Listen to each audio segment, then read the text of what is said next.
Today I'll be reviewing the products from Nanlite. This is the Forza60b and the projector mount for the Forza60b, the PJ-FZ60 itself.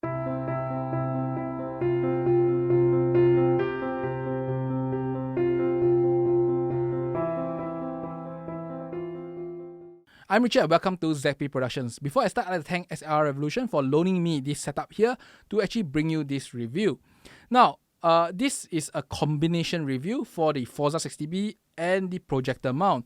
The reason why it's a combination review is because this setup itself is really useful and I'd like to share with you my thoughts of using it for the purpose of portraiture.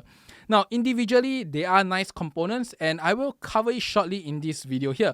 But the most important part is why this setup is so useful for the purpose of portraiture itself. For the first part, let's talk about the Forza60b. The Forza60b here is a bi-color light. As you can see here, this is 6500K and this is 2700K. So it's a bi-color light allowing you to go very warm like this to very cool, what you've seen earlier at 6500. 6500 is closer to cloud type of lighting, daylight cloud lightings, while 2700 is closer to street lights or warmer than some street lights in fact. Now, this is the newer version, the Forza60b, the bi-color version. The older version is the Forza60 here, and this is locked in at 5600K, which is daylight itself. Now, the biggest difference, of course, is the bi-color, but also in terms of power, there is a difference itself. This thing is about 9000 lux when it's at 5600K, while this thing is about 6700 to 7000 lux at 5600K. Now, in terms of color accuracy, there's two types of color accuracy. Firstly is the color accuracy in terms of the temperature and the color accuracy in terms of CRI. In terms of color temperature, which I will cover first, for 2700 all the way to 5000, as you can see in the chart, is pretty stable. At 5000 to 6000, I did notice that the gap is slightly bigger, about 200 to 300 Kelvin. In fact, it is slightly cooler. At 5600, I measure it at approximately 5900 Kelvin. So if you are going to mix with daylight lights like this, the 5600K ones, you may need to set it at about 5005 or 5004 to get a closer match, because this guy is very accurate. This is 5600 accurate, while this guy is slightly off by about 200 to 300 Kelvin itself. At 6500 Kelvin, it stabilizes and go back to about 6600K in terms of measurement, while the rest of the entire chart, as you can see here, is about plus minus 100K. When it comes to CRI, the accuracy at 2700K is very good, at about 97. When it goes to about 5600, it drops to about 96.5, very little drop.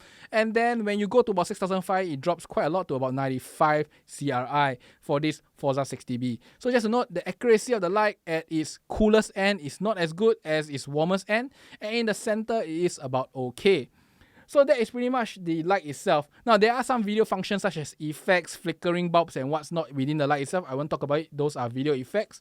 While in terms of general setting-wise, you can, set the color temperature, and you can also set the intensity of the power. The intensity of power goes from 1 to about 100% and jumping at 1% each. So 100% is, of course, 6700 lux, as I said earlier. Now, one thing to note is that there is a fan setting, and if you disable the fan, like now I disable the fan, you can only go from 1 to 30%, and when you enable the fan, it goes from 30% all the way to 100%, so that is the fan setting itself. And that this light weighs about 820 grams, so it is a very light light. It's not very heavy in any way, and the active fan itself is not very loud. Let me on it for you. I think the mic probably can pick it up. Yes.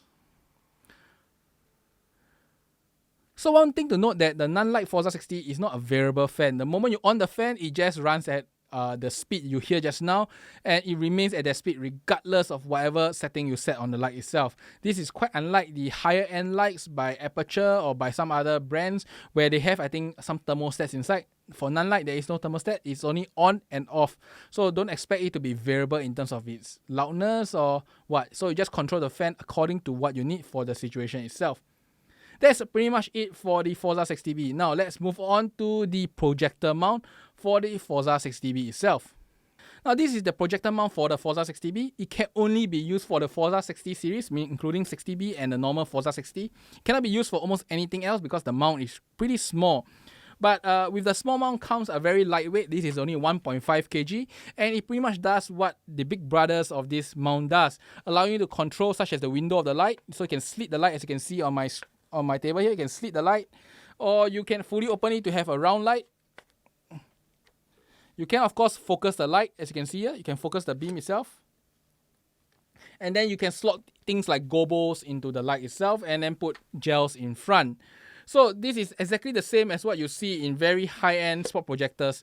And because it's only for the Forza60b, they can design it specifically in terms of its thermal controls, in terms of its settings, in terms of its size to the Forza60b itself. As such, this thing is made of metal and plastic. It's not fully made of metal because it doesn't need that temperature control. And it is very small and light, weighing 1.5 kg. In fact, this whole setup here, I'm holding on my hand here. This whole setup here weighs at about 2.3 kg, which is really light. Now, let me show you the bigger brother of this Forza60 projector itself. So on my left here is actually the big brother, the Aperture Spot Projector. It is the exact same as the Forza60b, just a lot bigger. It is fully made of metal and it has Bowen mount. So it does exactly the same thing. It just weighs like 5 kgs with just the Spot Projector itself. And if you mount any lights on it, it's going to weigh like nearly 8 to 10 kg itself. The good thing is because this is Bowen mount, so you can pretty much mount flashes inside it, strobes inside it, or even video lights. And this is fully made of metal, so it doesn't have issues with heating. And then you can put very hot lights such as 300 watt or 600 watt lights into it, and it will work pretty well. It's just really super heavy and really non-portable. In fact, the weight of this is more than the whole entire setup of this thing with the battery, which weighs about only 3 kgs, while this thing alone weighs 5 kg. And let's not forget about the size. The size requires a very big carrying case, which weighs nearly around 10 kgs in total. Now, returning back to this setup here, this setup is very useful for portraiture because it allows you to control the light and utilize them in lower light conditions very easily. Now, if this was in normal studios or in daylight, this setup here will be insufficient because this is not going to give you a f8 shot, or it's not going to give you a daylight shot that can control light against the sun. So just use it mainly for low light, indoors, and night shoots, as you can see in some of the photos that I flashed now. Now, the thing is that why this setup is so useful is because firstly, it is very controllable. In terms of color temperature, it goes from 2700 all the way to 6005. And also in terms of its jump in power itself in 1% increments. So you can really fine tune the power to what you need. And together with the projector, you can focus the beam to control the amount of shadow you want, how hard the shadow you want, what kind of shape of light do you want, and maybe even you want slit lights like you can see in this Akali shot here. These are everything that this setup can afford you, which is really useful. The other thing that is really nice about this is that this thing is a constant light, and constant lights allow you to use it in settings that firstly flashes are not very useful, such as nighttime, because they are too powerful and you don't know where they are coming from. And next thing is that, you know, in night times, you probably want to adjust the color temperature to meet either the environment or even cooler than environment or warmer than environment, depending on your artistic direction itself. So this light is extremely versatile for the purpose of portraiture. Now, as you can see some of the shots here, let me explain to you the settings. For the Akali shot here, it is ISO 100, f1.7 at 120 of a shutter. The reason why 120 of a shutter is because I want to expose the background, and you can see some of the very nice bokeh lights behind. Those are, by the way, buildings. And the next thing is because this spot projector is placed very far away, nearly 10 meters away. The spot projector is not running on full power, by the way. The Forza60b in that particular shoot is only running at about 27% power, but the temperature of the light was at 2700K, while the final shot you can see is about 3500K in terms of its setting. So you still get a very nice warm light on the subject face, while a very cool background light. Normal building lights are about 4000K or 4500K, so you have to shoot with a light that is warmer than them to make them look blue. If you shoot at 4000K or 5600K, the lights behind will look warmish, which is not what I want for this effect itself. Now, the other shot that you see here with Shinku itself, that is done also with the same setting, but this time the light is not that far away, it's about 5 to 6 meters. And in that particular shot, I want to just recreate sunset light through a window itself. So for that, the light is about 4000K, which is about sunset lighting. And I use a Forza60b with a softbox for the purpose of that shoot itself, and then it is filling up the rest at 5600K. The final shot is of course balanced at about 5000K to give you that warm look, plus slightly bluish fill-in light, which is really nice. It gives you a really very vintage effect that you can get out of this setup itself. So really, this setup is perfect for purpose of portraiture in indoors and in night times where you need control in terms of color temperature, controls in terms of power, control in terms of light shape to really give you the extra kick in your photo to make your portraiture look nice. Now, this setup here, the biggest nice thing of it is that it's not too heavy, weighing nearly 3 kg, including the battery and the mount itself. And the top is about 2.3 kg, so you can actually mount it on things like nano stands. Just get a bigger one from Manfrotto or some other brands. Normally, they have a weight limit of up to 3 kg, so this is just nice below the weight limit. And you can weigh down the stands by using this thing here, which is a clamp on the stand itself and then a battery that weighs like 500 grams. So you can actually use this quite easily outdoors. And the cost itself is also not too high. The setup itself in USD is about 620, the light is 320 USD, while the projector is about 300 USD. In Singapore, this guy is less than 400 Sing dollars, and this guy is less than, I think, 360 Sing dollars, I think 370 Sing dollars. So in Singapore, you probably can get the same setup here at about 750 Sing dollars, slightly cheaper than the US price already. Now, the only problem is that if you are going to use it outdoor, you have to buy this separate thing, and the battery is quite expensive. This is 200 to 300 USD or Sing dollars because this is a very compact version with carbon fiber body, while the mount behind is about 50 Sing dollars, so you probably can get in US like 30 to 40 USD. So not too expensive. But just to note, this whole setup here will cost you another 200 to 300 USD if you are intending to use this outdoor as a portable light.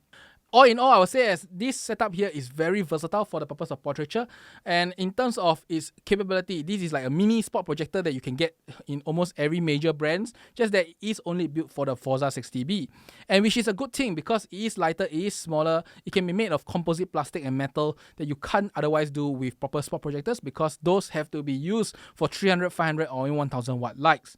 And then going to the 60b itself is a very nice small bi-color light that can easily carry around power with a V-mount battery, and then you get the bi-color advantage of setting whatever color temperature you want.